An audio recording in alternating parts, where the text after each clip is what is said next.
לא יודעת כמה ממך ניסיתי להסתיר את כל הסיוטים בלילה, צרחות ודם על המדים. את לא מבינה כבר למה אני מזמן כבר לא אני. תמונות רצות מאותו לילה, דמעות כאב של לוחמים.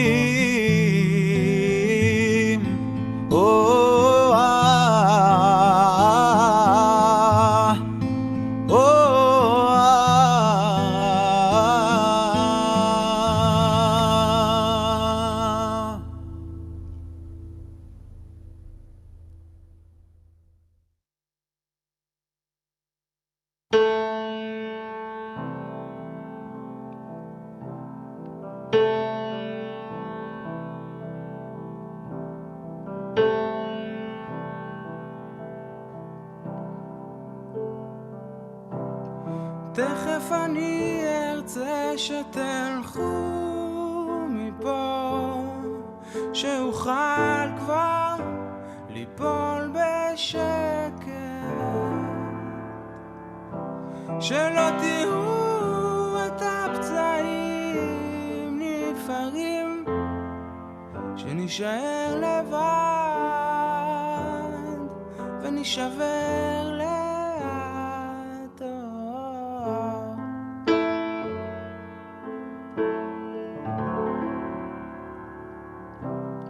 תוותרו כבר ותלכו מפה, שאוכל כבר לצעוק בשקט, בלי המבט הקרוע שלכם, שנשאר לבד ונשבר לאט.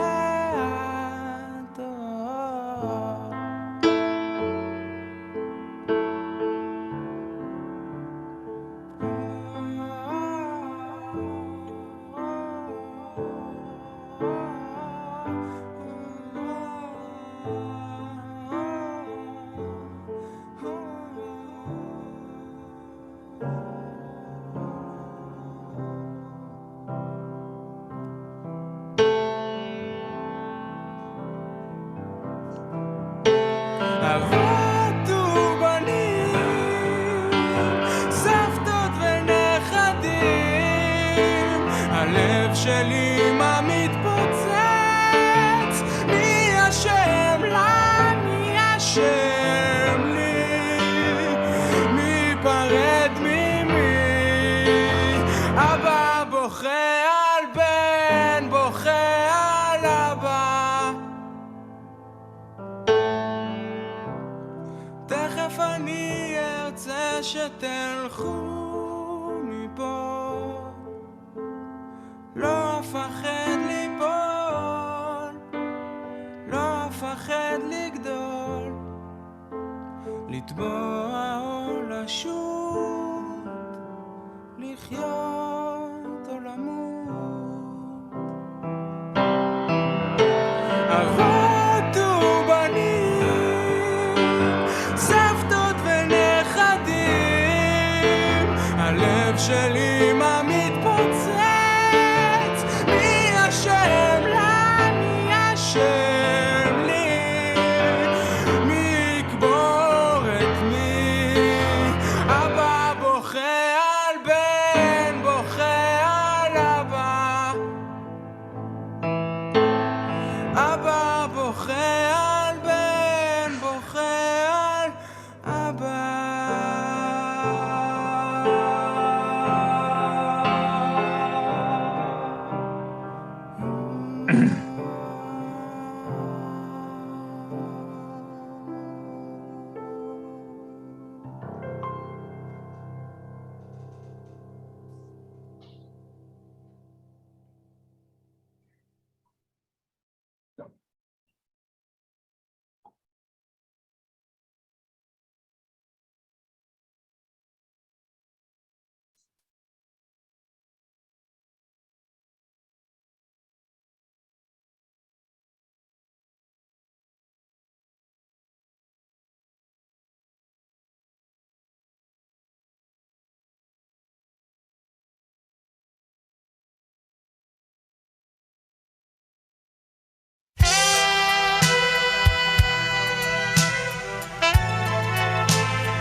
שלהבים הזהר עלה, את שם יושבת בוהה באפלה,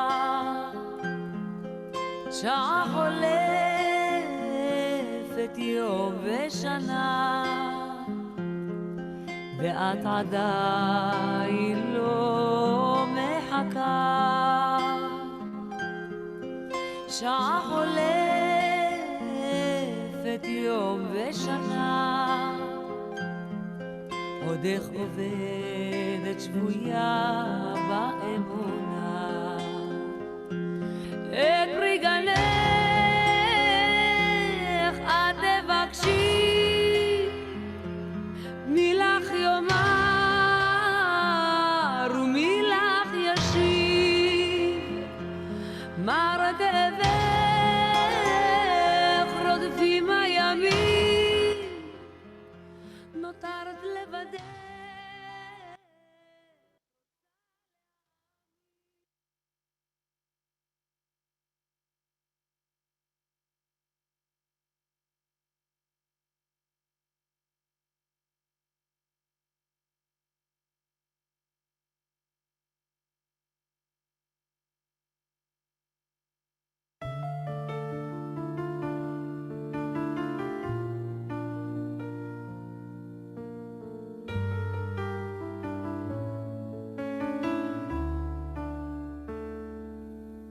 כשהלב בוכה, רק אלוהים שומע,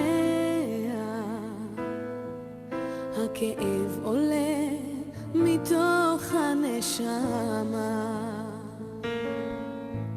אדם נופל לפני שהוא שוקע,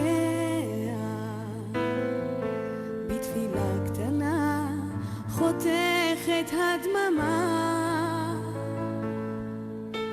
שמע ישראל אלוהי, אתה כל יכול, נתת לי את חיי, נתת לי הכל. בעיניי דמעה, הלב בוכה בשקט, וכשהלב שותק, הנשמה זועקת. שמע ישראל אלוהי, עכשיו אני לבד, חזק אותי אלוהי, עושה שלא אבחר. הכאב גדול ואין לאן לברוח, עושה שיגמר כי לא נותר בי כוח.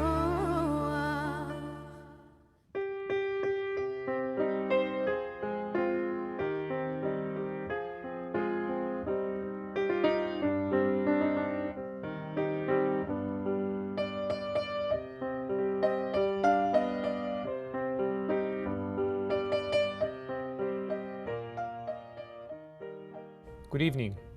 My name is Nadav Shachmon, and I'm the Israeli emissary on behalf of the Jewish Agency for Israel to the Jewish community in Westchester.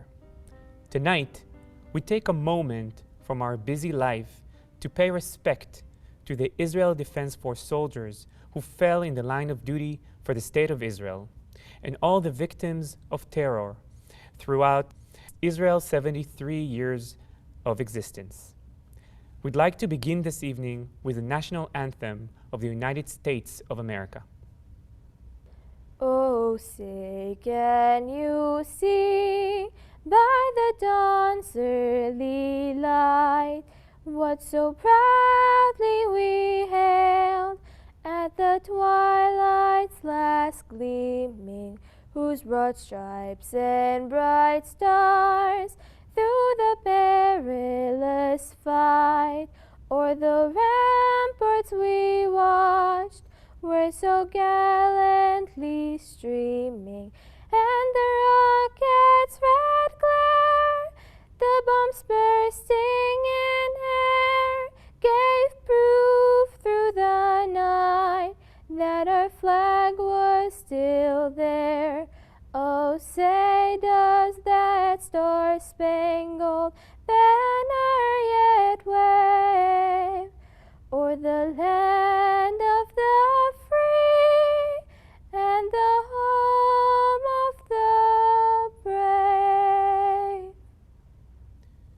A few hours ago, in Israel, there was a minute-long siren, heard throughout the entire country in honor of the day. During the siren, each of us unite with those who paid the ultimate price for the establishment of Israel. We remember their story and their sacrifice.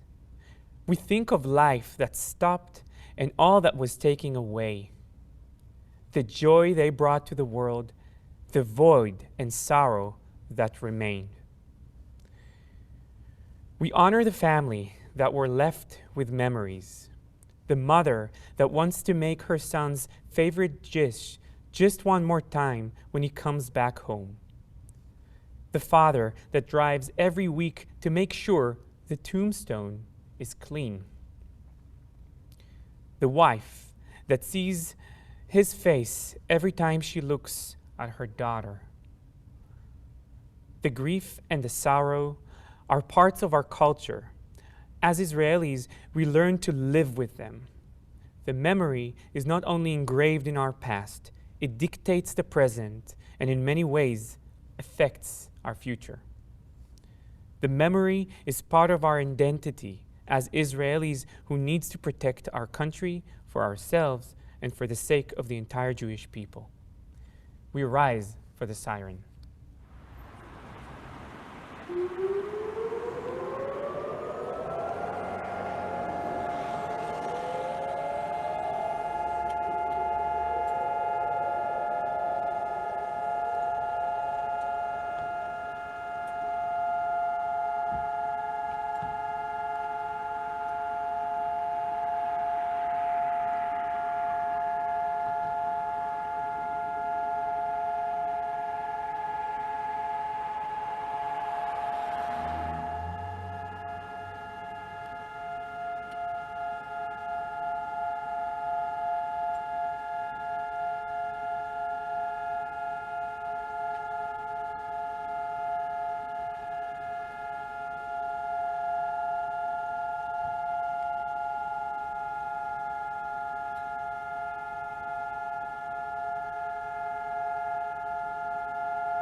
I invite to the stage Rabbi Martyr of Hebrew Institute of White Plains to recite the Yizkor prayer.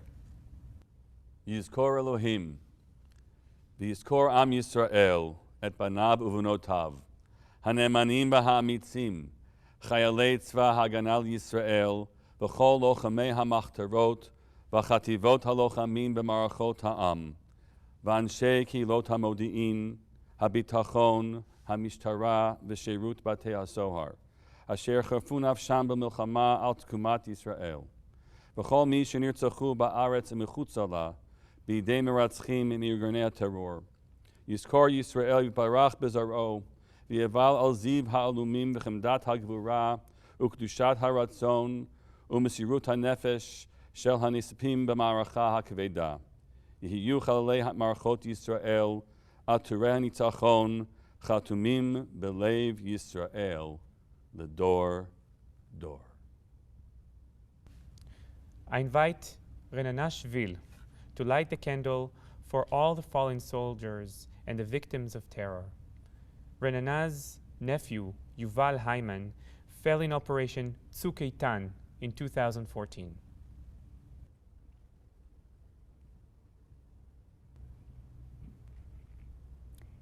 Yuval was the pride and joy of our family. I light this candle tonight in honor of Yuval and all of the IDF soldiers and the victims of terror.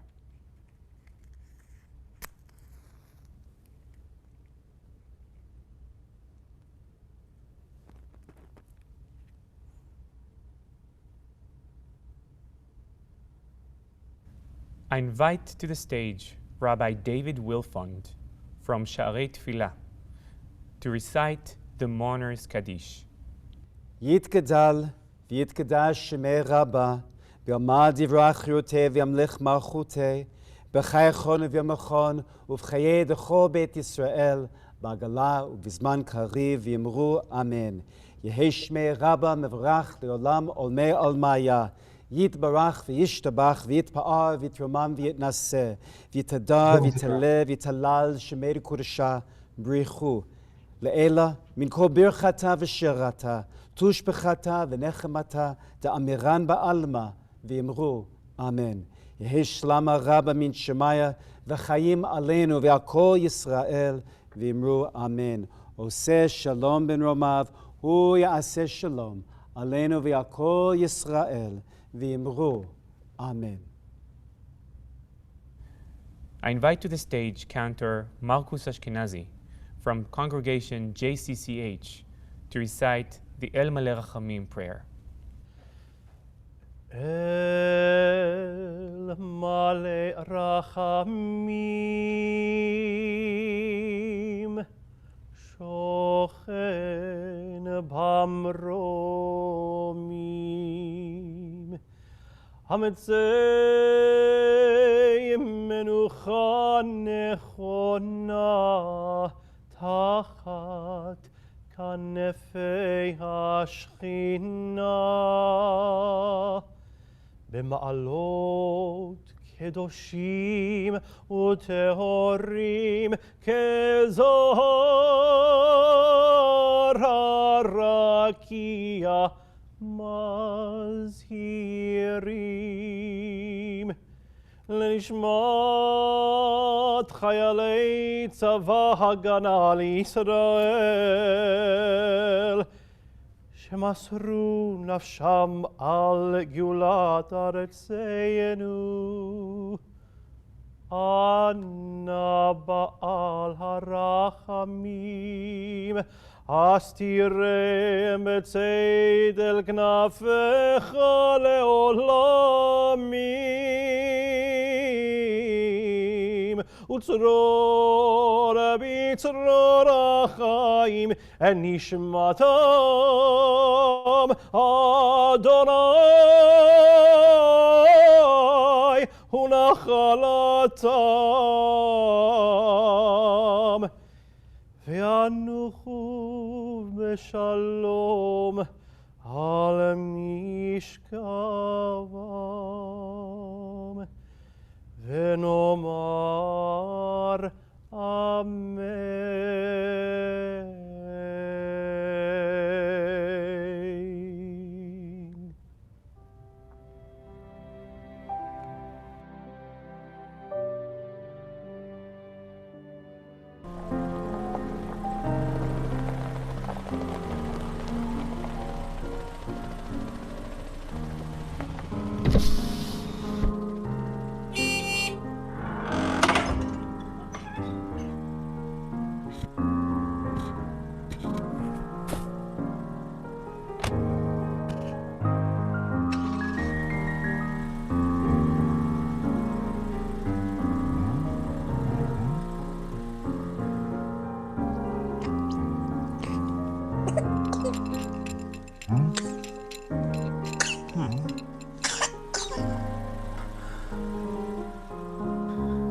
אבא, אני פוחד.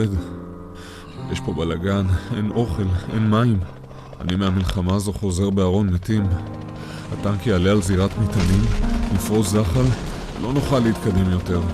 אז אני אהפוך למטרה נייחת שתחטוף טיל. הטנק יתפוצץ ואנחנו נשרף. כשתקבלו את הארון אני לא אהיה שם, כי לא יישאר ממני כלום. יהיו שם 3 שקי חול בשביל המשקל.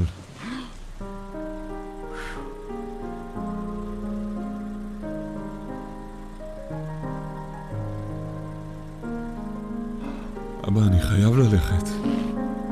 ככה חינכת אותי, לא?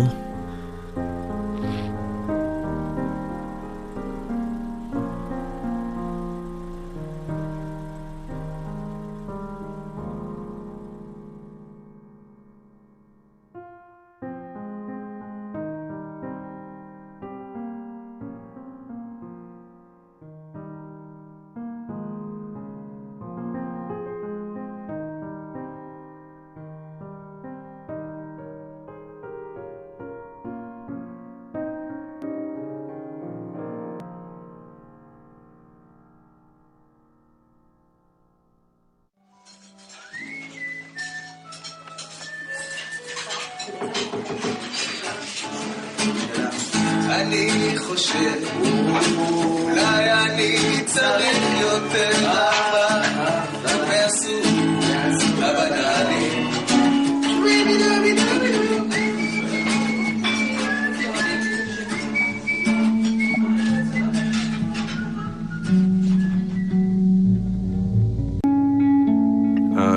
הזיכרון האחרון שיש לי מנמרוד זה מפגש שהיה לי איתו 4 ימים לפני שהוא נהרג. הוא היה צריך להכין את הטנקים לעלות ללבנון, וזה היה יום שהיה חום אימים, זה היה שבוע ראשון של אוגוסט. החבר'ה עבדו שם בטירוף כדי להכין את הטנקים לכניסה ללבנון. ונמרוד צלצל אליי ואמר לי אם אני יכול לנסוע לראש פינה לקנות שישיות ומנות פלאפל, כי אין מים והחבר'ה ממש מתייבשים בחום. ובסיכומו של יום קיבלתי הודעה מהמיון בצפת שנמרוד אחרי התייבשות קשה. עליתי למיון וישבתי לידו עד שהוא חזר לעצמו, הוא היה מעורפל כזה. הוא כאילו פתח איתי בשיחה חד-כיוונית, הייתי קורא לזה. הוא דיבר ואני הקשבתי. הוא אמר לי שיש לו תחושה שמהמלחמה הזאת הוא חוזר בארון. הוא התחיל להסביר לי בדיוק איך הוא הולך להיהרג.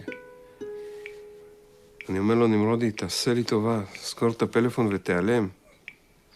ומבחינתי המדינה יכולה לחכות באותו רגע עד סוף כל הדורות, כי אני רוצה את הבן שלי בחיים. ואז למחרת הוא חזר למלחמה. אם הייתי פוגש את נמרוד עכשיו,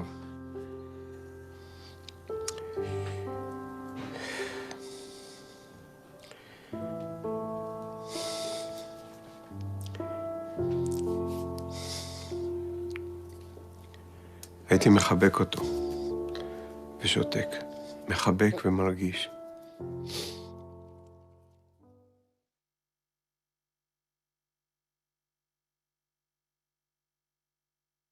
A post written by Amit Ben Igal, a compact soldier of the Golani Brigade on Yom Hazikaron of 2019, about what it is to be a fighter in his perspective of Yom Hazikaron.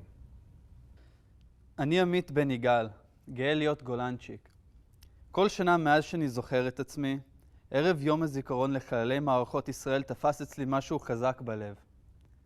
אני לא זוכר טקס אחד שלא גמרתי עם עיניים דומות. כי באמת משהו נגע בי, משהו באמת הזיז לי בלב, משהו באמת לקח לי את הלב, הוציא אותו בכוח, נתן לו מכה חזקה והחזיר אותו פנימה. בשנתיים האחרונות אני מציין את טקס יום הזיכרון בדמות שונה מדמות האזרח. הפעם אני בתפקיד החייל על מדים, עם הכומתה והטג ומייצג משהו. ופתאום למילים יש משמעות, למעשים יש השלכות, וכל דבר אתה משליך על עצמך. אם חס וחלילה יקרה משהו, ואם לך יקרה משהו, מה יקרה? וישר הדמעות יורדות לאט לאט ושוטפות לי את הפנים. ואני מקבל את הכאפה הזאת של, הלו, יש לך משפחה בבית שמחכים לך. לרעש שאתה מביא איתך. לצחוקים סביב השולחן. לבגדים ולמגבות שלך על הרצפה. לנשיקה על הראש לאמא. לטלפון לאבא כשאתה בדרך הביתה ולשמוע שהוא מתרגש. גם אם לפני שעה הוא ראה אותך. ובעיקר, לראות שאתה בסדר והכל טוב. והדמעות זולגות ללא הפסקה. הגרון מגרד. ואני לוקח נשימות עמוקות כדי לעצור את הדמעות. בכל זאת, אני על מדים. אני רוצה לפנות לכל בן אדם שקורא את הפוסט הזה. קחו לכם רגע של שקט. שימו שיר רגוע שאתם אוהבים. תעצמו את העיניים. תתרכזו בבן אדם אחד מכל עשרות הנופלים. ברק אחד. תעצמו את העיניים, תראו אותו מולכם. ותנו לרגשות לקחת אתכם לאן שזה יוביל אתכם. This text was written by First Sergeant Amit Ben Igal, who died during an operation in Yabed village in Samaria of March 2020. He was only 20 years old when he fell, and a month before the end of his service. Amit, an only child of parents who didn't want to allow their son to serve in a combat unit. promise his dad that he'd always look out for himself. This Yom Hazikaron evening, we close our eyes and remember Amit Ben Yigal, who was added to the family of those who have fallen. הלב שלי נקרא לשניים, מה שלא ראתה שפחה למים, כמו סופה מן הים עולם, כמו תופעה של מרים פועם, ואין תרופה בעולם. הלב שלי מרים ידיים, כבר מועד לא עומד על הרגליים, שבר כלי שאין בו כבר מה, והשמיים הם לי חומה, חבור בתוך הים ביבשה, ורק אתה יכול להפוך מספדי למחול, לזכך את החול, לרכך בי הכל, ורק אתה מבין איך לגשת ללב שלי, משכך כל כאב שבי, מרפא את הלב.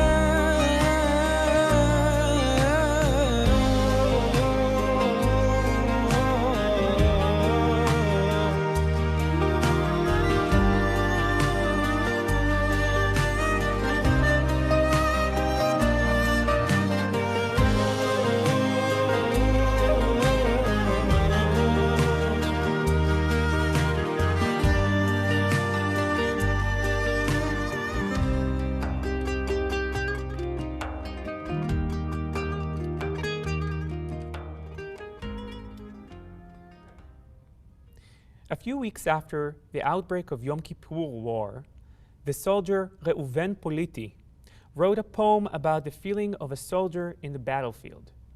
A soldier who didn't necessarily feel like a hero and was sometimes afraid of the war. Shortly after writing the poem, Reuven died while filling in for a friend in an army operation. Idan Chaviv performed this song as part of the project Becoming a Song, leading artist adding melodies to poems written by soldiers who fell. Idan Chaviv is here with us to share this special evening with the Westchester Jewish community and will perform this song. Hello, Westchester Jewish community. It's a great honor to share this meaningful evening with you. My name is Idan Chaviv, and I'm going to sing a song named Ima Abba V'chol Hashar. It was written by Reuven Politi, that died during the Kippur War, and composed by Dan Reichel, and I had the privilege to sing it. Thank you.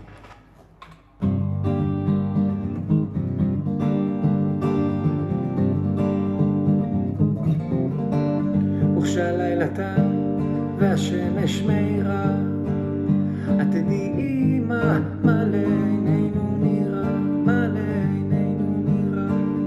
עצים סביב, רמי צמרת, תחרוך הגזע, מה לעינינו נראה. בתים גדולים סביב, החרוסים הם דהוי הצבע, ומהלך על הריסות אני אמא, ותאמיני לי אין כאן שום אגס ואין כאן פרח, לא גיבורים אנחנו, כי מלאכתנו שחורה, תשקע השמש תבוא העלתה, ואז ננום בבגדנו במיטה. כן אמא זה חשוב, זה קשה וזה נורא, לא גיבורים אנחנו, כי מלאכתנו שחורה, תשקע השמש תבוא עלתה, ואז ננום בבגדנו במיטה. כן אמא זה חשוב, זה קשה וזה נורא. אז בחיי שזה קשה, אך אני נשאר, ואפור האדמה ושחור האופק, וכחול שמיים כאילו משתאה, והוא ממתין והוא לא נוגע. איך הוא לא נוגע באופק השחור, וביניהם חלל שום קשר וכל השאר, וזה קשה מאוד, אך אני נשאר. יש כאן גדר תיל, ואחריה זו חרב שלופה, רק עם האבא וכל השאר. גיבורים אנחנו, כי מלאכתנו שחורה, תשקע השמש תבוא על אתר, ואז ננום בבגדנו במיטה. כן, אמא זה חשוב, זה קשה וזה נורא. לא גיבורים אנחנו, כי מלאכתנו שחורה, תשקע השמש תבוא על אתר, ואז ננום בבגדנו במיטה. כן, אמא זה חשוב, זה קשה וזה נורא. וכשהלילה תם והשמש מאירה, את תדעי אמא מה לעינינו נראה. Thank you for listening. In a few hours in Israel, Yom Hazikaron Day, thousands of soldiers and officers from across the country will join in paying their respects and visiting military cemeteries and individual military grave plots in civilian cemeteries. National flags, black ribbons, and funeral wreaths are placed at the foot of each of these graves, and a yahrzeit candle, Nerot Neshama, are lit on the tombstone of these falling soldiers throughout the country. At exactly 11 a.m., the sounds of sirens will be heard again. All work and traffic throughout the country will come to a virtual standstill. A moment of silence will begin, and all soldiers and officers will salute in an official ceremony that will begin in each cemetery. National and local public officials and families of these brave souls will be present to honor their memory, spirit, and sacrifice on behalf of the grateful nation. Sadly, in 2020, unlike other years, due to the COVID-19 pandemic, the general public was not permitted to visit these cemeteries or carry out their honorary ceremony of these cemeteries. Many ceremonies were held virtually, while various units took upon themselves to ensure that no gravesite was left alone. One IDF soldier or officer visited each grave, saluted, and placed a candle and a flower and an Israeli flag in memory of the heroes who gave their lives for the state of Israel and the protection of the Jewish people. We will now have the option to light a virtual candle in their memory on iskor.gov.il.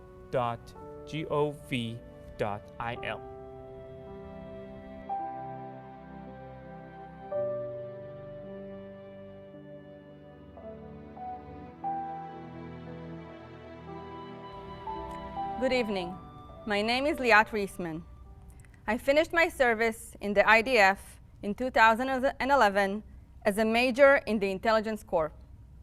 In March 2005, I received a new position where I first heard about a soldier from my division who had been killed 7 months earlier. The late Corporal Dana Zamorsky, daughter of Vardit and Chaim, and sister to Mai and Shira. She was born in Be'er Sheva on March 25th, 1985. Dana was one who enjoyed life, excelled in everything she did, and had many friends. She was gentle, aware, attentive, and cared deeply about family and friends. These were all sources of strength and meaning in her life. Dana expressed her fate and feelings in many of the songs she wrote, in which she shared many thoughts about love and empathy, life and death, and everything that's in between.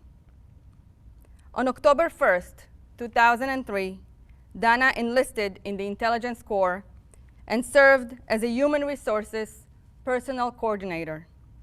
Here too, in her own special way, and out of devotion to her job, Dana set herself the goal of supporting soldiers in distress and who had special needs. Corporal Dana Zamorsky fell during her service in a horrific car accident on the 12th day of Nisan, 2004. Dana tragically passed at such an early age. She was only 19. She was laid to rest in the military cemetery in Nes Ziona, leaving behind her parents and 2 sisters. An annual memorial event established in Dana's honor is the Dana Tournament for girls basketball. This takes place at the sports hall in Nes Ziona. At the end of the tournament, Dana's family dedicates 12 scholarships in her memory. Dana left behind many beautiful letters and songs. Her song, When the Silence Comes, sums it all up. כשהשקט יבוא, יכסה את כולם, ידבר וישתוק כמו בני האדם. והלילה ירד, ויבואו כוכבים, ייתנו ויקחו כמו אנשים. הכל ייראה טיפשי ומוזר, הכל ייראה בדיוק אותו דבר. ואתה תעמוד שם, אחד בין כולם, ותבין שזהו כל העולם. כשהשקט יבוא, אז אותנו ייקחו, וגם הפרחים יותר לא יפרחו, ואי אפשר יהיה אפילו לנשום, להרגיש, לדבר, לראות ולחלום. יהי זכרה ברוך. The memory of Dana will not be forgotten.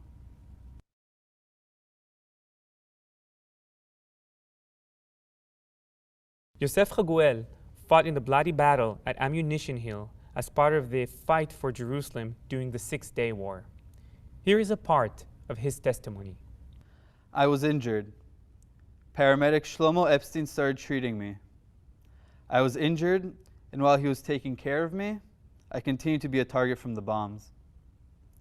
The Jordanians bombed the entire area, and it was impossible to remain as everyone else disappeared. It was only Shlomo and me in the field. He told me not to worry. Everything will be okay. He laid on top of me and protected me with his body. And then, a bomb exploded just near us. At that exact moment, I understood he saved my life.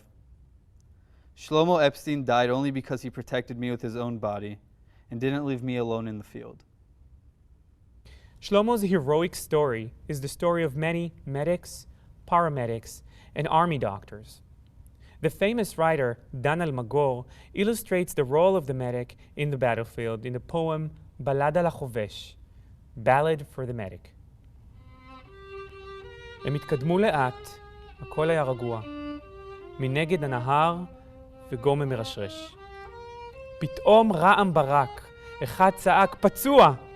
אני כבר בא! ענה לו החובש. עלינו על מוקש! צעק אז הפצוע. אני כאן לידך, ענה לו החובש. ברד של אש ניתח, ברד כבד קטוע, מעבר הנהר לגומה הרוכש. השאיר אותי כאן, ביקש אז הפצוע. עזוב שטויות, ענה לו החובש. תציל את עצמך, ביקש אז הפצוע. אני נשאר איתך, ענה לו החובש. והם נותרו שניהם, והשדה פתוח, והם נותרו שניהם והם גלויים לאש. אנחנו אבודים! מלמל אז הפצוע. אחוז בי טוב, ענה לו החובש. נפצעת גם אתה? מלמל אז הפצוע. עזוב, זה לא נורא, ענה לו החובש. האש כבדה כבדה, קשה לנוע. רק לא להתייאש, רק לא להתייאש. אזכור אותך תמיד. נשבע אז הפצוע. רק לא ליפול, מלמל אז החובש. שלך עד יום מותך. נשבע אז הפצוע.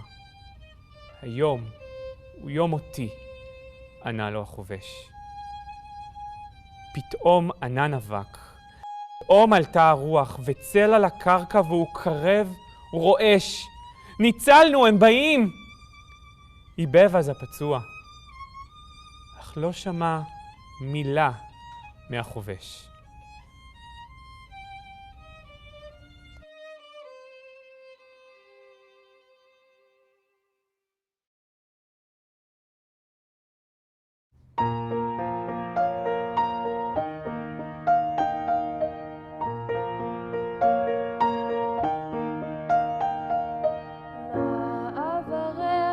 במה יבורך, זה הילד שאל המלאך.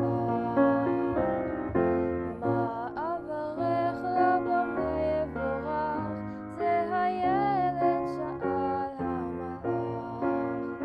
וברך לו חיוך שכמוהו כאור, וברך לו עיניים גדולות ורואות, לתפוס בן כל פרח וחי וציפור, ולב להרגיש בו את כל המראות.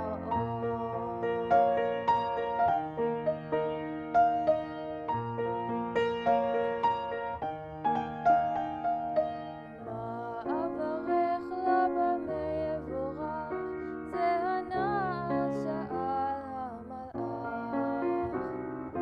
מה אברך לו במה יבורך, זה הנער שאל המלאך. וברך לו רגליים לרקוד עד אינסוף, ונפש לזכור בה את כל הלחנים, ויד האוספת צדופים הליכות, ואוזן קשובה לגדולים ולקטנים.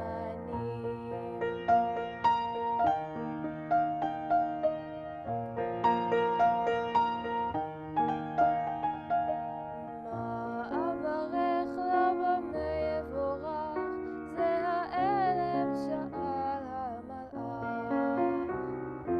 מה אברך לו במה יבורך, זה העלם שאל המלאך.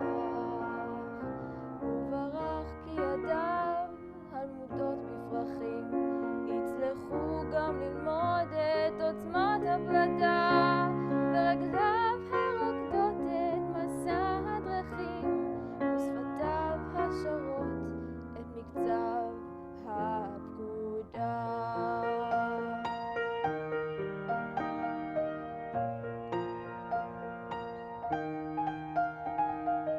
מה אברך לו במה יבורך, זה הגבר שאל המלאך. מה אברך לו במה יבורך, זה הגבר שאל המלאך. נתתי לו כל שאפשר לי לתת, שיר וחיוך ורגליים לרקוד, ויד מודנת ולב מרטט. ומה אברך לך עוד?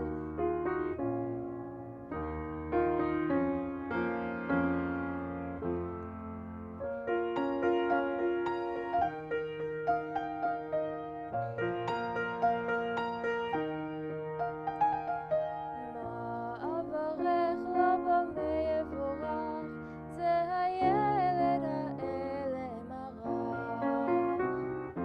מה אברך לו במה יבורך, זה הילד העלם הרך.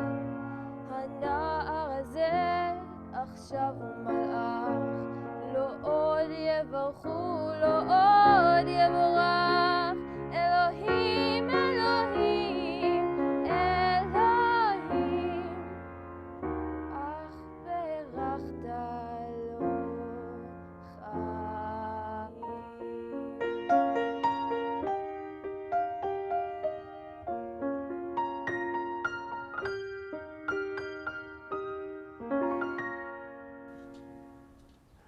Please join us for the Israeli anthem, Hatikva.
This concludes our Yom Hazikaron ceremony.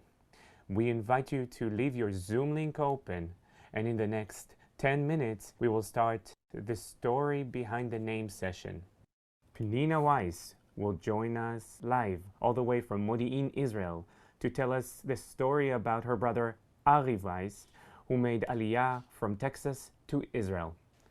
Ari fell in 2001 doing a mission uncovering documents from a secret Hamas headquarters.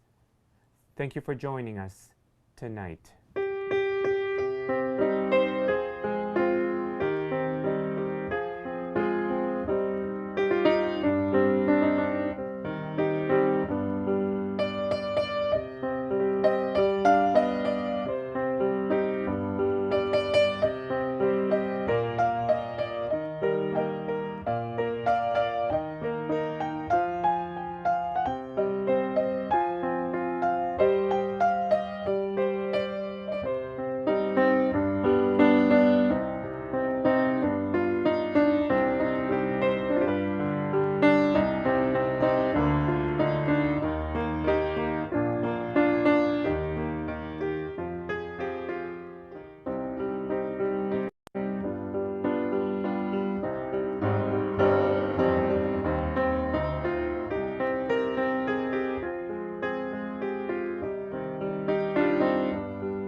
שהנה קרבה אותה השעה שבה הבטיח לשוב בחזרה, שהנה קרבה אותה השעה שבה הבטיח לשוב בחזרה.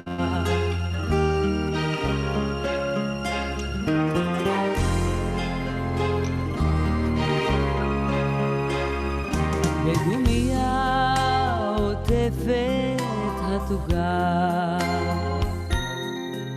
ובליבך נותרה המשאלה, שעה חולפת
Shalom, everyone, and thank you for joining us tonight. Thank you for joining us for this meaningful evening. You can turn on your videos now and joining us for this session. Today, we remember those who fell for the state of Israel, for the country, for Medinat Israel. And in this part of the evening, we're going to try to connect to a story, one story behind all of those numbers and all of those people who fell. And today we're going to tell the story of Ari Weiss and the story of his family. And this meeting is more interactive. So at this point, it is really, it's wonderful. And I see a lot of your faces, and thank you for opening the camera, and thank you for being here tonight with us. Feel free to add comments on chat. We're going to look at them. We want to hear you. We want to hear what you're feeling. We want to hear your thoughts. הישראלים, אנחנו רוצים לשמוע אתכם גם כן. So Hebrew or English, the session will be in English, but you can feel comfortable to write and ask questions along the way, and we will get back to it, as זה חשוב לנו לשמוע. I'd like to welcome and say thank you. It is the middle of the night for Pnina, and still you're here because you're all the way from Israel, just so we'll be able to be with us in this evening. So Pnina, our speaker for tonight, Pnina Peretz, is the older sister of Staff Sergeant Ari Weiss, Zichrono Livracha, who was killed in Shechem, September 30th, 2002.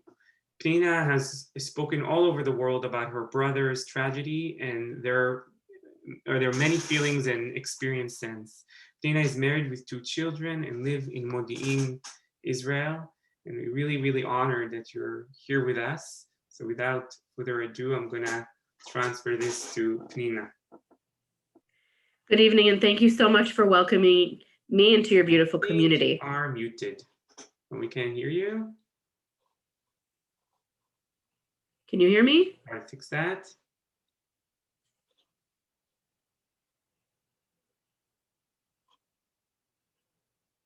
Can you hear me, everyone? Anyone? Yeah, okay. I think everyone can hear. Okay. Good evening, and thank you so much. My name is Pnina Peretz, but for the next half an hour or so, I will be better known as Ari Weiss's sister. It is my honor and my privilege to share with you my story and hopefully leave you feeling inspired and uplifted. I would like to now share a short video with you that was filmed 3 years ago. The city of Ra'anana, where we are from, chooses a fallen soldier to honor each year, and that year it was Ari. I'd love you to watch this video to get to know my family a little bit better. I'm going to try to share my screen again, so one second.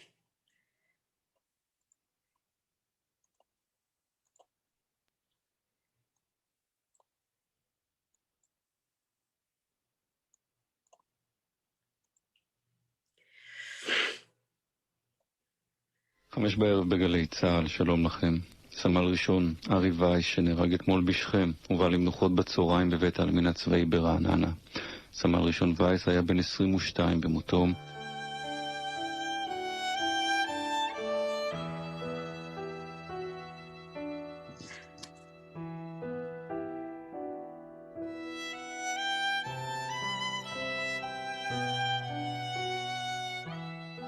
ארי בן הראשון אחרי 2 בנות בטקסס. כשהוא היה בן 11, אנחנו אמרנו למשפחה שאנחנו עולים ארצה, וכולם קיבלו כזה שוק. גם ארי, אבל הוא זורם. אהבו אותו, והוא היה ענב כזה, אבל גם חברמן שהוא אהב לשחק וגם לעשות חיים. אם אני סוגרת את העיניים שלי וחושבת על אח שלי, אני רואה את החיוך שלו. אני חושב שהשינוי בא דווקא שהוא עבר למדרשייה, לפנימייה, ושם הוא באמת נפתח והוא היה מאוד מקובל שם. אני זוכר ילד עם שמחת חיים מטורפת, לאט לאט ככה גם התחיל להכיר את העומק של הבן אדם ולהבין איזה בן אדם מדהים הוא. בהתחלה שהסתכלנו עליו אמרנו איך הוא הגיע ליחידה הזאת. היה רזה, אחרי שמתחיל כל התהליך, את רואה פתאום, הבן אדם יש לו כוח. ארי מאוד הגשים את עצמו בצבא, ועוד איך. סוף סוף הוא היה גאה בעצמו, מאוד. הוא מאוד מאוד אהב את החברים שלו ומאוד לקח אחריות בצבא.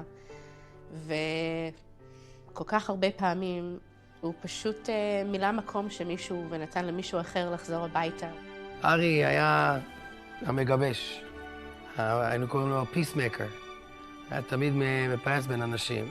כשהיינו חוזרים לבית כנסת ביום שבת, היינו משחקים בחצר, או שהיינו משחקים בייסבול, או היינו עושים כזה מיני התאבקות. בסוף תמיד זה היה נגמר באיזשהו מסע דגדוגים כזה. הייתי ממש מתרגש לראות אותו על מדים, עם הנשק. אם תלך אל המדים אז רק תחזור, ואת הזמן אין לעצור את זה בנו. בגעגוע שכואב משאיר לו חור עמוק עמוק בלב שלנו. סטוארט היה בחוץ לארץ באמצע הלילה. פתאום הרגשתי איזה משהו ופתחתי העיניים על איזה פרצוף מלוכלך עם הצבע ועם לכלוך. העיניים של ארי מסתכל בעיניים שלי, אמא, אמא, אני חזרתי. אני אמרתי, אני רואה. ודיברנו בשעות גם על החלומות שלו, מה שהוא ציפה לעשות אחרי הצבא. הוא מתחיל להירדם. אני שמעתי את הנשימות שהוא היה יושן, זה היה המוזיקה הכי יפה בעולם.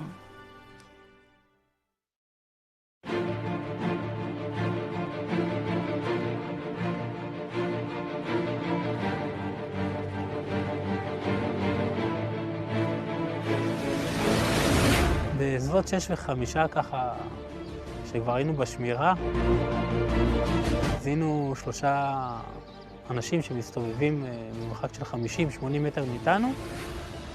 תצפתנו עליהם לראות שאין עליהם כלי נשק והכל. מאותה סמטה שזיהינו אותם יצא מישהו עם קלאץ'. שנינו נפלנו. ארי, לפי מה שאני יודע, נכנס לו באזור המותן כאן ונעצר איפשהו. בשניות האלו כבר שמעתי את החרחורים האחרונים שלו.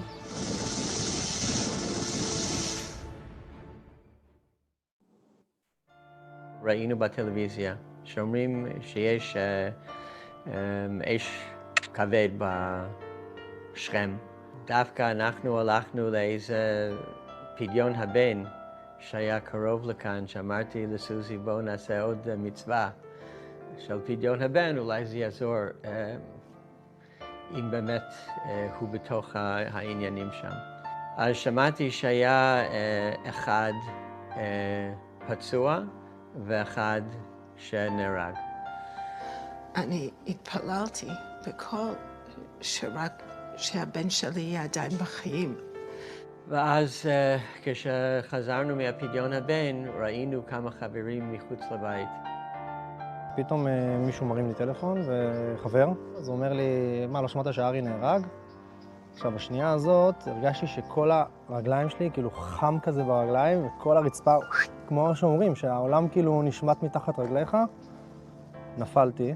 התכוננתי לדייט עם אותו בחור שארי הכיר לי, וכנראה שהחזקתי את הבטן ככה. ואם מישהו שאלה אותי מה קרה, ואמרתי, משהו לא בסדר. לא יודעת למה, משהו ממש לא בסדר. ונפגשתי עם נועה, עם חברה שהיא למטה, והיא בוכה, ואני אומרת לה, נועה, די, כאילו, תספרי לי מה קרה. והיא אומרת לי, יש איזה דיווח שארי נפגע אנוש או שהוא נהרג. ואז התקשרתי למייקל, והוא עלה לשיחה, והוא אומר לי, תגידי לי שזה לא נכון. ופשוט חזר על עצמו, תגידי לי שזה לא נכון. כולם כבר צעקו ובחרו, אני אמרתי, tell me, I want you to tell me what happened, tell me. עד שאני שמעתי את זה מהקול שארי כבר איננה. אני לא רציתי להאמין את זה. כשהדקו את האדמה על קברו הטרי, לחשה סוזי, אמו של סמל ארי וייס, עכשיו אנחנו באמת ישראלים. ובסוף דבריו פנה עמיחי חברו הטוב של ארי לסוזי וביקש להביע חרטה על המשפט הכי ישראלי שיש. ותמיד אמרתי לך שיהיה בסדר. אני מצטער, לא בסדר. ברגע שקרה הירי, והכי קרוב היה אליי ארי, אז פשוט חיבקתי אותו. זה היה הרגעים האחרונים שהיינו כביכול ביחד, ממש ביחד. הוא הגן עליי. אני רוצה להאמין גם בזה. אני מתגעגעת לצחוק שלו.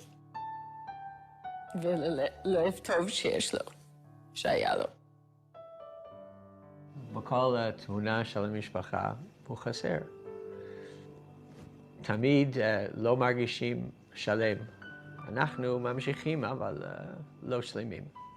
בתוך השבעה בא מישהו, ואז הוא סיפר ששעתיים לפני שארי נהרג, נולד לו בן. והם רוצים לקרוא את הבן על שם ארי. וברוך השם יש 13 ילדים על שמו, שתמיד בקשר איתנו.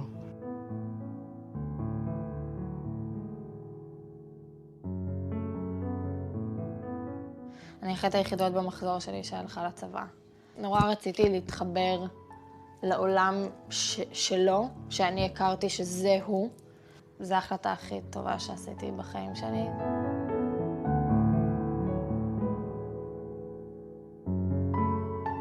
עברו 15 שנה, כן, והוא כאילו עדיין איתי. אני אומרת תמיד שאני הבכורה מ6 ילדים, וזה נכון. יש לי 5 אחים. אחד קצת יותר קרוב לאלוהים. הוא חלק מהחיים עד היום, למרות שהוא לא בחיים. יש לי תמונה שלו שאני שמה ליד הנרות שבת שלי. אז כשאני מדליקה נרות, אז אני מסתכלת עליו. שנייה של זיכרון, אבל... אז אני זוכרת אותו. מה שחסר לי זה באמת גזלו ממני את כל העתיד שלנו. ביחד, גם בתור אח וגם בתור משפחה. ארי לא היה כזה גיבור, הוא היה מפחד מהרבה דברים. אבל מה שלמדנו שמי זה גיבור שמפחד ממשהו, אבל עושה את זה בכל זאת. הוא היה כמו שאומרים, כלבי יקום, וכארי התנסה, שהוא קם כארי להגן על כל העם. ואם אפשר שעד יומי האחרון אתה תהיה יפה בדיוק כמו שנולדת, שלא תלך לי לשנייה בזיכרון, והחיבוק ממך יהיה כמו שאהבת. אני מתגעגעת לחיבוק שלו. הוא ידע שאני אהבתי שהוא דופק על הדלת ואני מצפה שהוא חוזר הביתה והייתי רץ ואני פותחת את הדלת ורואה את החמוד שלי במדים. זה אני מתגעגעת. זה אני מתגעגעת.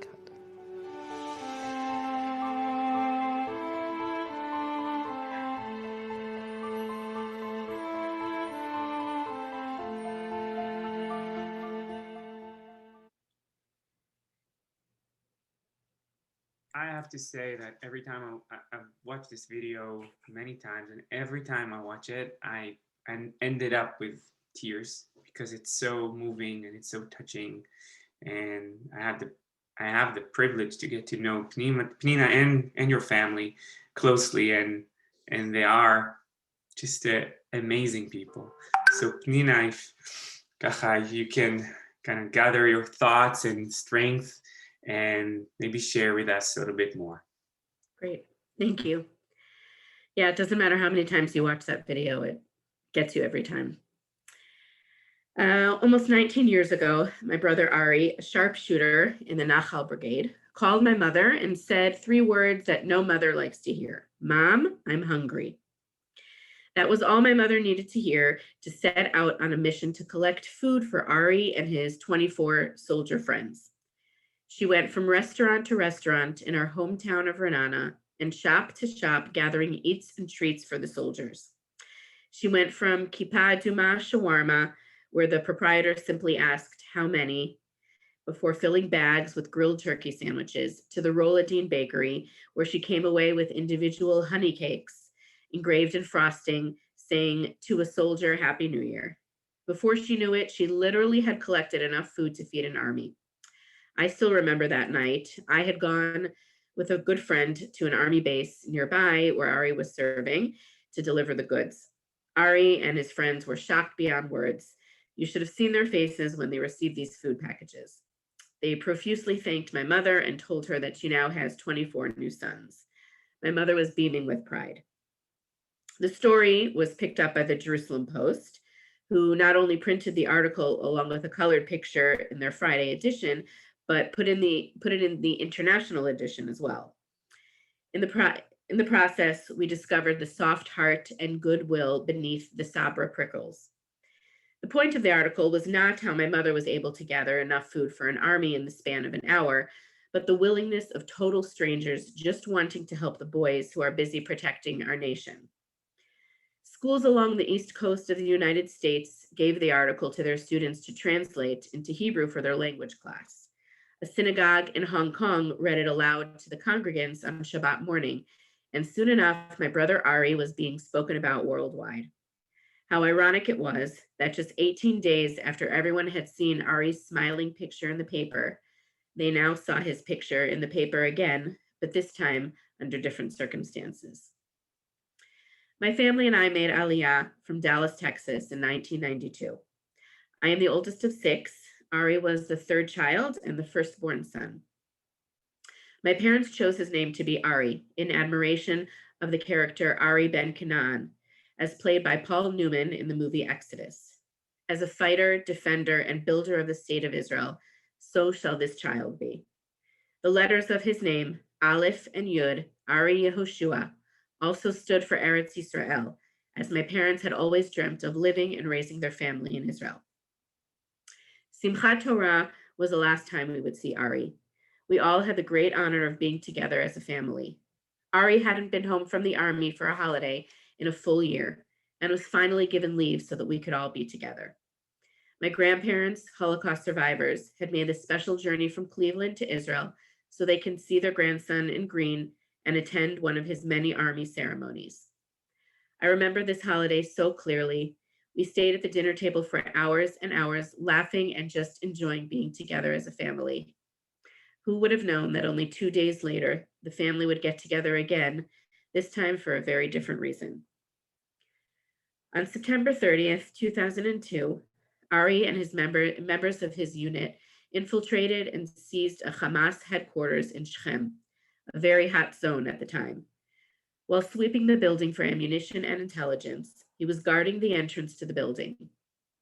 As in all missions, the entrance is draped by a large cloth that engulfs a large part of the building so that soldiers going in and out cannot be seen by the street, and army vehicles can safely load and unload directly from this entrance.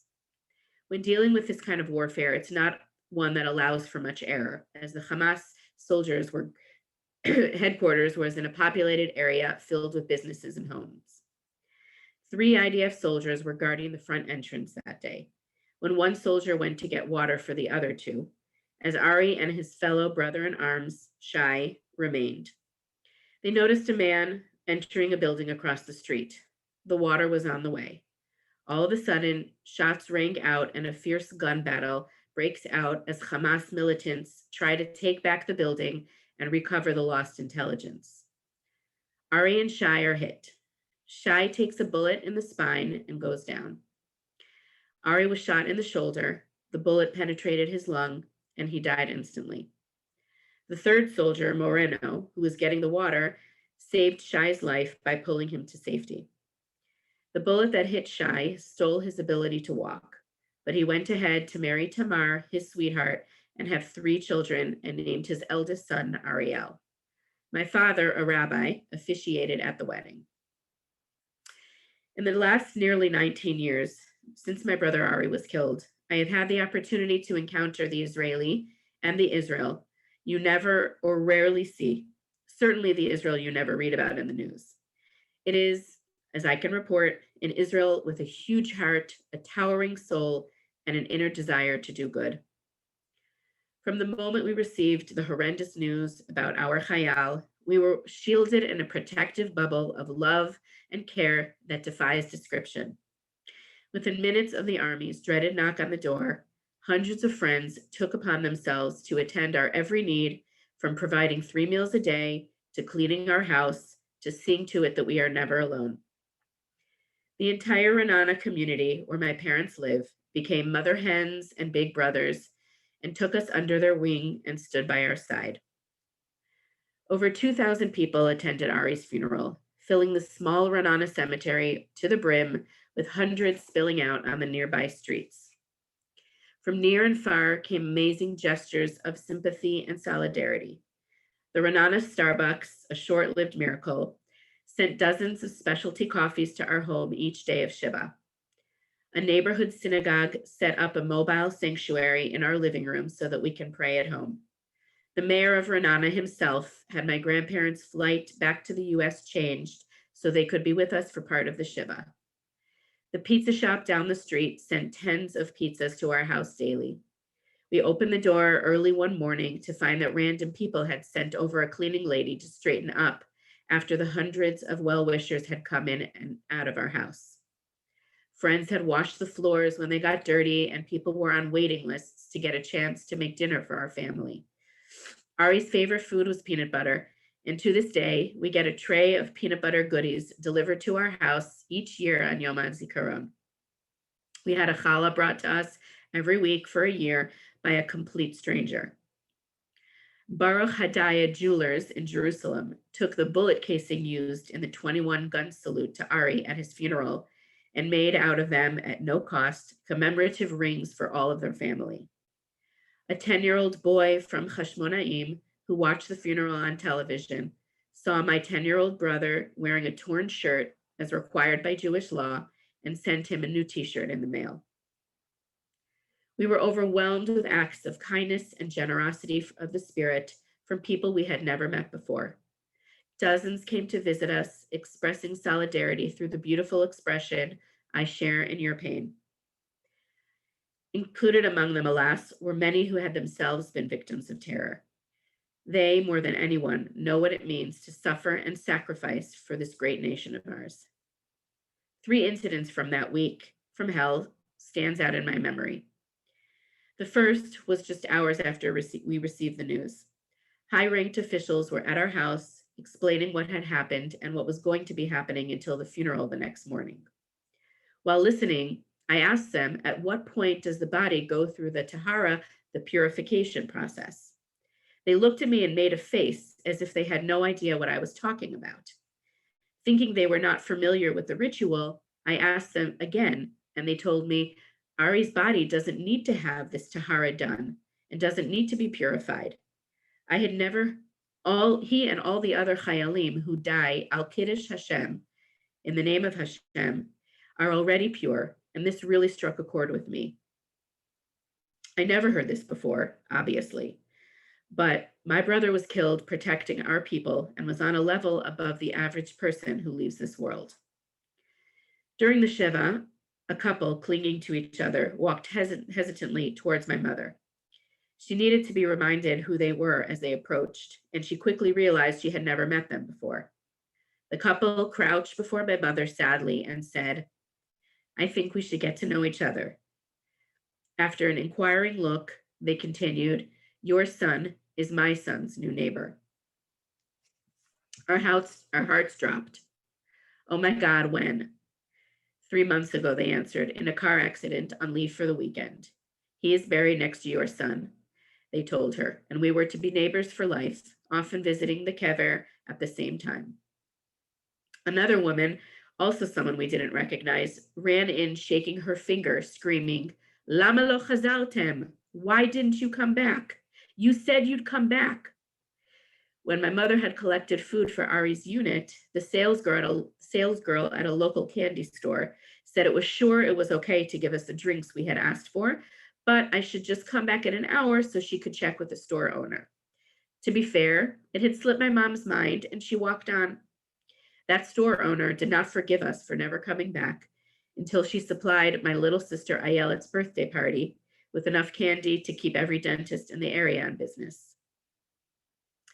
In the past almost 19 years since Ari has been gone, 16 babies have been named for him. The first one was born just 1 hour before my brother was killed. My father was approached during the Shiva and asked by the father of this baby if we would give him the honor of being the sandik at this baby's bris. We were heartbroken, but somehow overjoyed. My father got up from Shiva and attended this bris. Every time we see this boy, we are reminded of the time that has passed since his birthday was the day that Ari was killed. We went to his 3-year-old haircut, attended his bar mitzvah, and last summer he graduated from high school. We loved seeing him grow, but are also pained by the amount of time that has passed since we last saw our Ari. My own son is named after my brother, as are the sons of my brother and sisters, one of them carrying his full name, Ari Yehoshua Weiss. My heart skips a beat every time I see that name written down, and I am torn between immense sadness and utter pride. Seeing Ari's friends get older and older and have children of their own remind me that Ari is still 21 and that will never be able to have children of his own. My own kids will never know their Uncle Ari. They only hear about him from stories we tell and pictures that we show.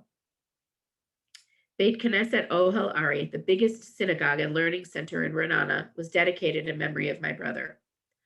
I still do a double take when I see my quiet, introverted brother's name written so predominantly on the wall of this huge building, but take such pride in knowing that hundreds of people will be praying and learning words of Torah in my brother's name.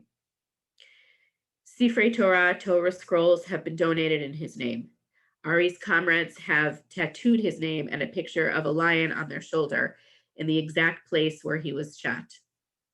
Ari's name has been on buttons, bracelets, and the lips of countless students from around the world that never even met him. Thousands of mitzvot, good deeds, have been done in his memory. I believe that I am truly the luckiest achot shakula, bereaved sister in the whole world. No one could possibly have gotten what we received. And believe me, what I'm telling you today is just a trickle of the kindness that has been showered upon us over the years. I look out on all of this love, all of these expressions of unsolicited kindness, and I am absolutely convinced that we are a nation like no other. I shudder 4 times a year when I go to shul, and as opposed to most of my friends, I need to stay inside during the Yizkor prayer. My kids ask me, "Mommy, why are you staying here when everyone else is leaving?" But my feet, like dead weights stuck to the floor, would take me nowhere. I would never leave again. The small print and the unfamiliar text was hard enough to read without having to battle the tears filling my eyes. I began a lifetime of saying Yizkor and staying inside. Suspended between life and death, somewhere between this world and the next, I stand there praying, crying, longing for that sweet, smiling boy with a pure heart and innocent grin, the boy who put in a 50 shekel note every time he went on a mission. The hurt I feel is mixed with unabashed pride that Ari did what had to be done to protect his fellow soldiers, his family, and his people. He gave everything in defense of this ancient, modern land that is the legacy of every Jew. I also believe that although Ari is no longer with us, he often sends us a reminder that he is watching over us, and I constantly crave for this sign. I remember before our wedding, we had sent online invitations to all except those who lived overseas. I had received a call from my friend in Australia saying how nice it was that I included Ari in our simcha. I asked her to explain since I had no idea what she was talking about. She told me to look at the envelope and that the invitations had come in. And there, inside the flap, I saw it. A faded picture of a lion with wings. An Ari, which is lion in Hebrew, flying above us. I stopped in my tracks, tears flowing down my face. I had no idea that this happened to be the monogram of the printing company we had used. There are no coincidences in life. Ari wanted to show me that on one of the most special and sacred days of my life, he was right there with me. Last year, as you know, things were very different. For the first time in the history of the state of Israel, cemeteries on Yom Hazikaron were empty, and we were all meant to mourn at home.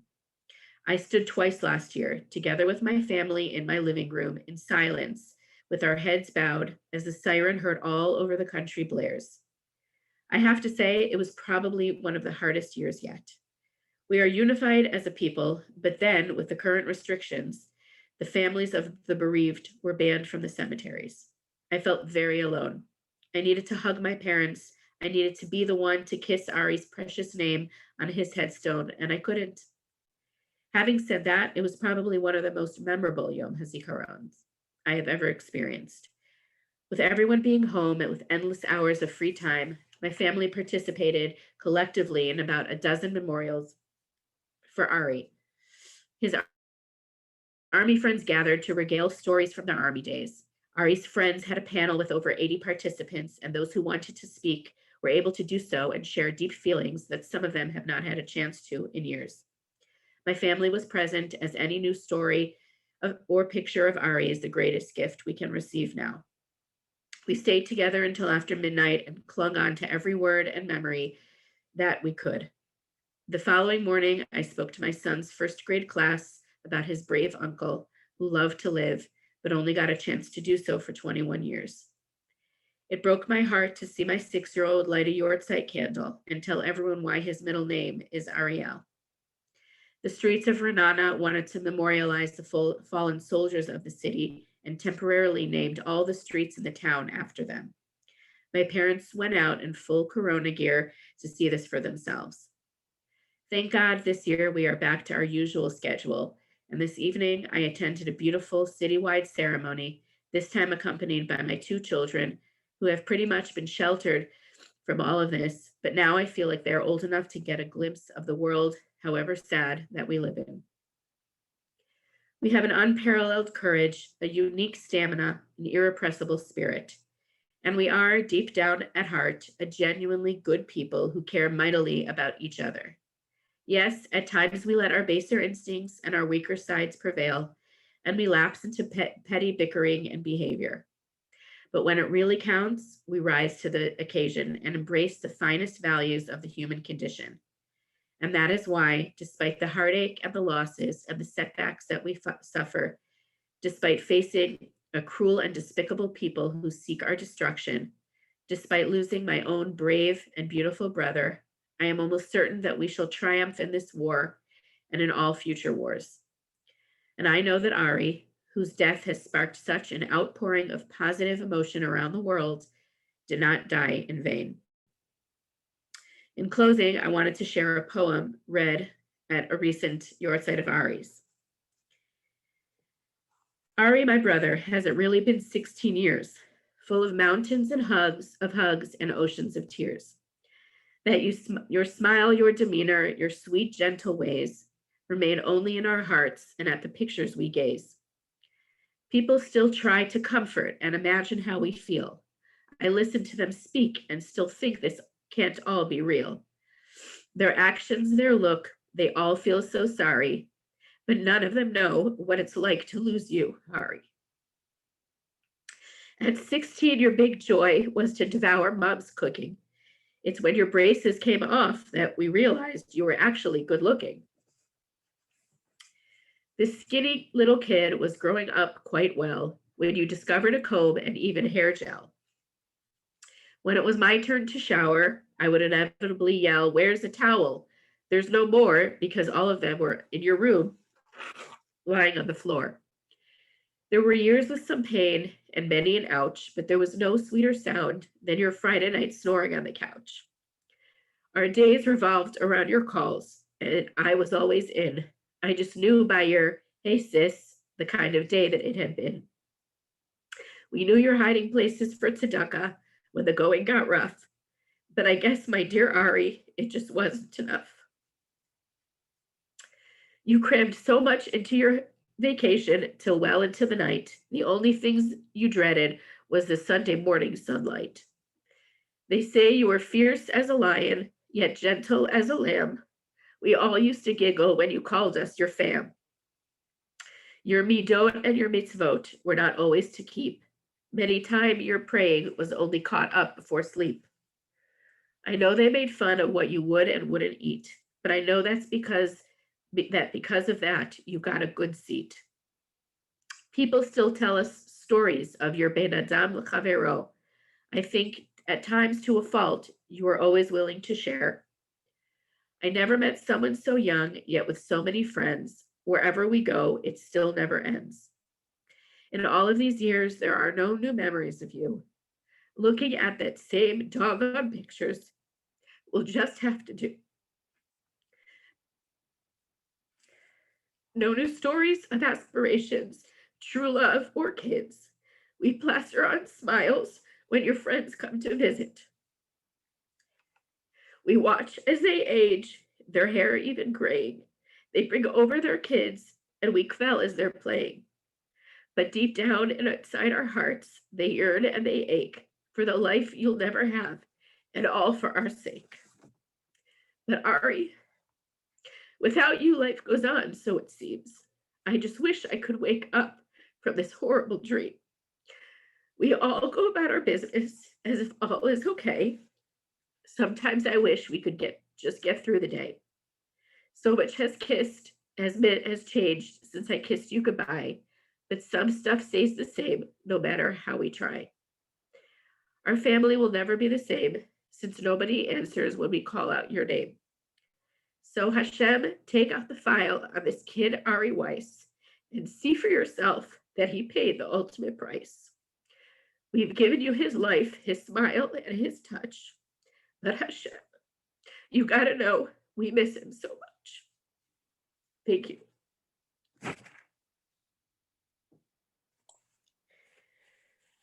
Toda raba, Pnina. Toda for sharing your personal story, for pouring your heart in front of all of us, for sharing the story of Ari, Zichrono Livracha, and for telling us a little bit about what you went through as a berated sister and your family, and give us a glimpse about the reaction of the society and the people around you.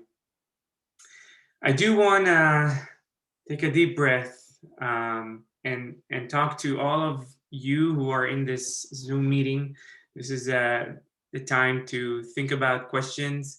We invite you to ask questions. We'll take questions about anything you heard in this story.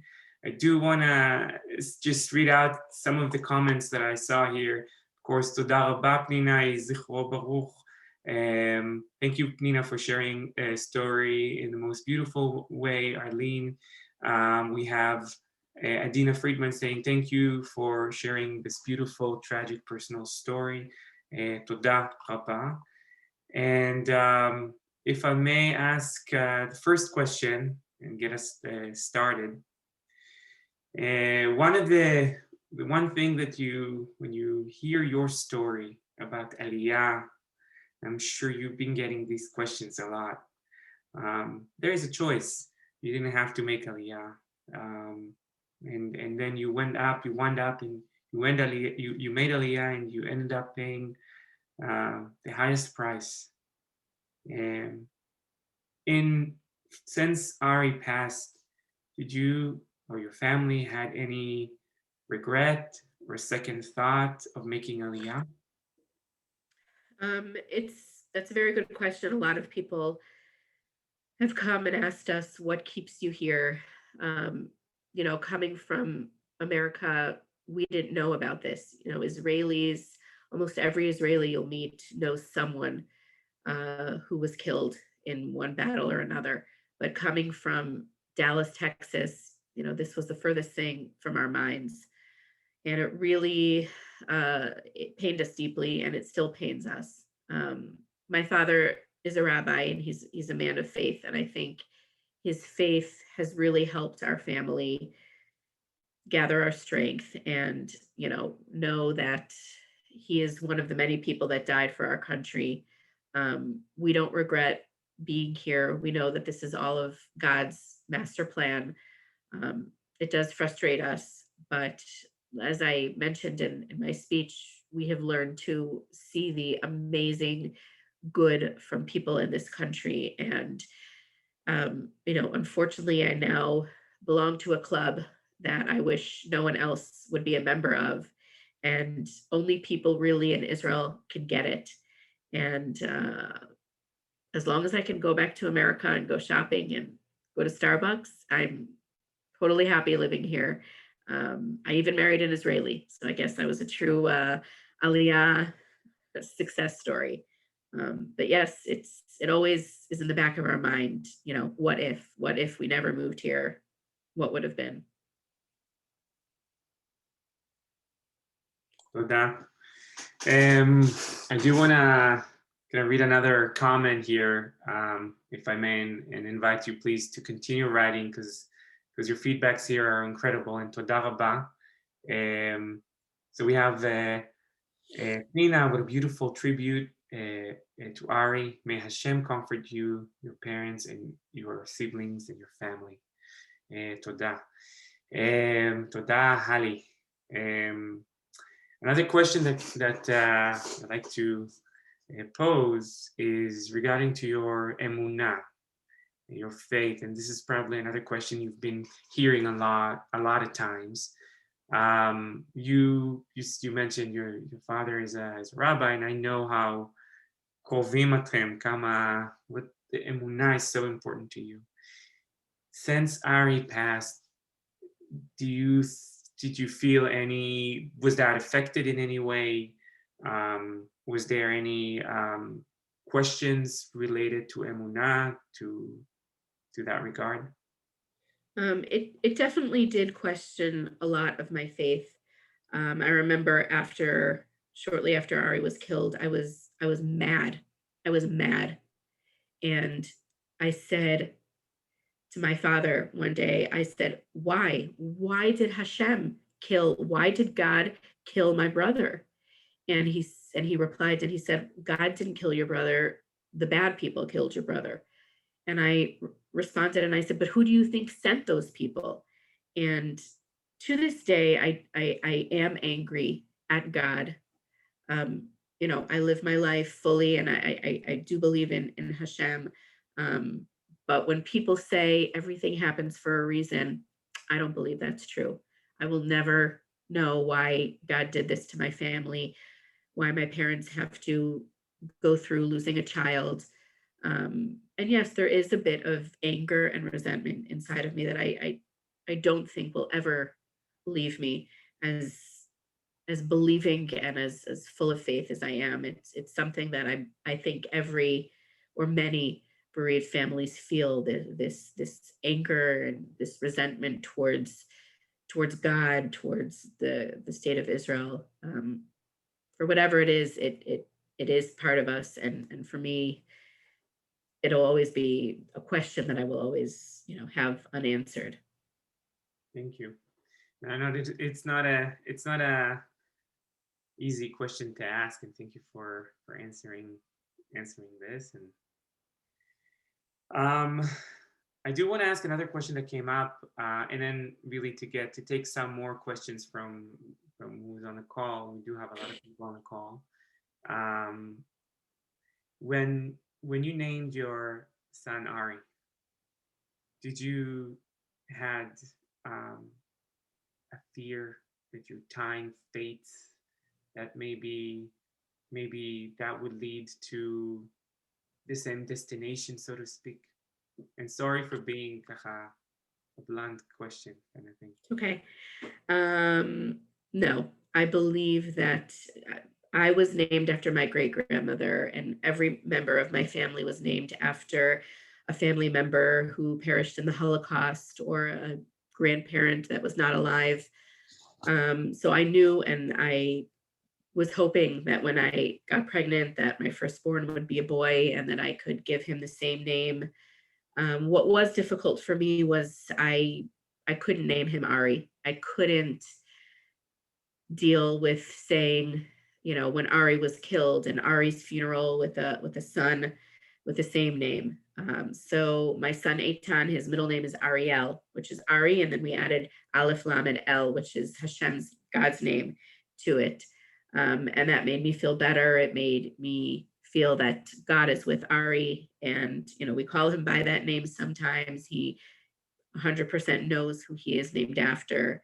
And I think that it is an honor for someone to be named after a hero. And I know that, he knows that, and his friends know that. And actually last week, my daughter, who's 5, her kindergarten class, 34 kids all came over to our house to all learn about him. It is something that, we are proud of and we are not shy about. My brother, for example, he was the first one to give my parents a grandson, and he named his kid Ari Yehoshua Weiss. So for him, I guess it's easier for that to roll off of his tongue. For me, it was a little bit harder, but I definitely knew that this was something that we wanted for our son, and both of my sisters also. I mean, at some point we're going to run out of names, but all of my sisters, named their sons also after my brother, and it gives my mother pride. And it's important to tell these kids and all of our kids who they're named after, and this is how their legacy lives on. So it's something very, very beautiful. Toda. And I do want to kind of share some of the questions that I see on the chat here. Mara is asking, is there a strong support network for your family, especially as the years grow? Sure. So I want to say in a way, my family is lucky to have had a son killed through the Army. The Army is an amazing source of support. If we have a cousin in Israel whose husband dropped it at the age of 35, leaving her without, he died of a heart attack, leaving her with 5 young kids. And because he, didn't die under the umbrella of any sort of organization, she was kind of left to deal with all of this herself. We, thank God, have the wonderful support of not only the Army, but other organizations who, give us, whether it be psychological, financial, social support. I was part of a support group who had a group of, I think, about 20 of us who all took a trip to London together. Part of it was to have fun, but part of it was to really be with other people in the same situation. And, sometimes when the going gets rough, and, my friends are wonderful and they're there for me, but sometimes the only people who really get it are people that are in the same situation. And thank God, we are blessed that we have the resources all over Israel, whatever we need, whether it be, again, help with the Army and getting, certain things, or the social aspects of just being surrounded by people who we feel comfortable sharing our story with. We're very, very lucky in that sense. Yeah. Sarah is asking, how do you feel with not knowing who killed your brother? Do you hold any resentments towards them? Sorry, if I have any resentment towards them, towards who killed Of course I do. I actually, ironically, a few years after Ari was killed, the terrorist who shot Ari was actually shot and killed by someone we knew. And does it give me any pleasure in knowing that he won't walk the face of the earth anymore? I'm not sure. Nothing will ever bring Ari back. But yes, I do have, and I guess it's probably not PC or, right to say, but I do have resentment towards these people who want us dead, for no other reason than the fact that, we're here. And I volunteer as an EMT locally in Israel, and we go and we help anyone, no matter who they are. Doesn't matter where they're from, what language they speak, what religion they are. And, yes, it definitely does hurt me to know that there are people out there who wish for our destruction just because we're Jewish and no other reason. נכון, תודה. Betty is asking, does the army provide vests and helmets when someone serves in a dangerous place? Sure. So actually, Ari was wearing a helmet and a bulletproof vest at the time. I don't think soldiers wear them on a usual basis, but if they ever go into a dangerous area or go on a specific mission, they're always geared up and have everything that they need to. I think that, with Ari, he was shot. He was wearing a bulletproof vest, but I believe that he was shot in the shoulder and it went into his lungs. So it was at a part of his body that was exposed and wasn't covered. But we have, many pictures of these, not only are they wearing helmets and bulletproof vests, but their faces are completely black and you can't see anything. And Ari was in an elite unit, and he was used to going on these type of missions, and definitely this is how he was dressed. תודה. I want to kind of read a comment that Jane wrote. Thank you for sharing your beautiful and bittersweet story. May you continue to find strength and comfort in sharing the beautiful memories you have of your late beloved brother.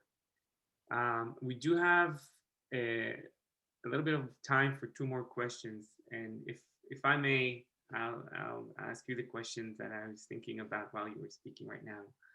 If you could see Aria, like now, what would you say to him? What would you tell him? He was, I would see him, first of all, he had a million friends. He was not loud, boastful, the life of the party, but he was a good friend. I mean, to this day, and we're talking about literally almost 2 decades later, his friends are still in touch with us, on a regular basis. I think that Ari was a true friend to them, not only his army friends, but his friends from childhood. And I think that sometimes when people are killed, they're glorified as a hero and as this amazing person. And Ari was a regular guy. He was my brother. He was messy sometimes. I got annoyed with him. He wanted to borrow my car. And, he was a regular guy. He was great. He was my brother. And I don't know. I think that this was God's plan. I don't want to try and think of, what could have been had it been, if it was otherwise, if it was someone else. I know that the boy who was injured with him, he's paralyzed and he cannot walk ever again, and he's still very close with our family. But yet, one of his parents can never speak to us again. She lives with this guilt of, why is my son alive and your son, your brother isn't. And that's something that I remember my family, as soon as we got up from the shiva, the first place we went to was the hospital where this boy was, and we wanted to show him that we're okay. We are okay, and we don't have any ill feelings towards anyone. Whatever happened it was meant to be, and we're really okay. And I think that through the years we embraced all of his friends, and we're one big family. And I think that Ari was amazing in the way that he was able to build that circle of friends and keep everyone close together. And we just, we're grateful for the memories that we have, and the friendships that we've built ever since. And that his friends were the last people to see him. So we love, keeping in touch with them and hearing their stories, even till this day. תודה. And I think this is a good point to end this evening, but I do want to thank you, Pnina, for really sharing and being so open about, answering all our questions and sharing the story. And Cindy wrote a comment that really sums it up, and she says, "Thank you for sharing your family's very touching and a heartwarming story about Ari. It puts a human face to the sad commemoration of Yom Hazikaron." And I think it is. I mean, through the story of Ari, you are allowing all of us to connect to this day of Yom Hazikaron. And through your family story, we connect to Israel, and we connect to what's going on in Israel right now. And as we sitting right now, whoever stayed on the Zoom call, many families, many groups, many sessions like that are happening in Israel at this very moment, even if it's the middle of the night right now. So I invite each one of you to come to Israel. Make Aliyah, come visit, come on a tour with your family. It's beautiful. There's room for all of you. And if you haven't had the chance to come to Israel, it is really a beautiful place. I'm always here if any of you ever need a contact here. But Nadav is wonderful in kind of giving you a bit of a glimpse at Israel, at Israelis, at life here. And it's a wonderful place, and we welcome any of you anytime. As I want to give you a huge hug. That's what I feel like I want to do right now, because and I think I'm speaking on behalf of everyone here. Just want to give you this big hug and tell you that we're all sending you a lot of strength and koach, and really toda rabba. And I wish all of us a meaningful Yom HaZikaron. I want to thank all of you for being here with us tonight, from the ceremony up until now. And I'm hoping to see all of you at Yom Ha'atzmaut on Thursday in our event. Toda rabba, ולהתראות. Thank you very much.